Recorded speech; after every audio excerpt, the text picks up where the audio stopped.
Tout le monde connaît au moins une œuvre de Victor Vasarely. Certains sont sceptiques, et pourtant. Victor Vasarely a été le créateur du logo Renault. Car avant d'être artiste, Vasarely a d'abord travaillé dans des agences de publicité.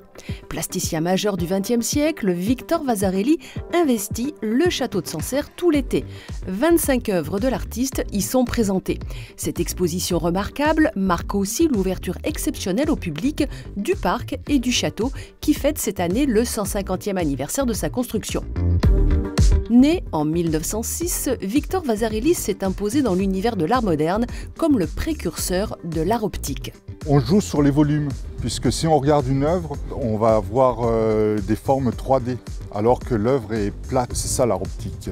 On rentre dans un univers un peu déroutant, puisque si on regarde une œuvre, on peut la voir de différentes façons. Et en plus, la couleur de ces œuvres, la texture, puisqu'on a différentes textures. On passe du carton à l'aluminium, à la céramique, à la tapisserie, donc c'est vraiment très élargi.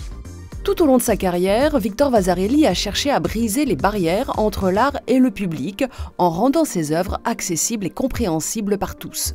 Il a énormément produit et il arrivait à un stade où son art est devenu très populaire. Puis on le retrouvait sur des places publiques, on le retrouvait sur des ronds-points, on le retrouvait un peu partout. Et notamment, on va le retrouver maintenant à la Fondation Vasarely du côté d'Aix-en-Provence. Alors même si vous n'êtes pas un grand connaisseur d'art moderne, je vous donne au moins 3 bonnes raisons d'aller au château de Sancerre. 1. Le lieu est tout à fait sublime et reposant. 2. L'expo Vasarely est une explosion de couleurs et de gaieté. Et 3. Profitez donc de l'escapade pour déguster un petit verre de Sancerre, avec modération.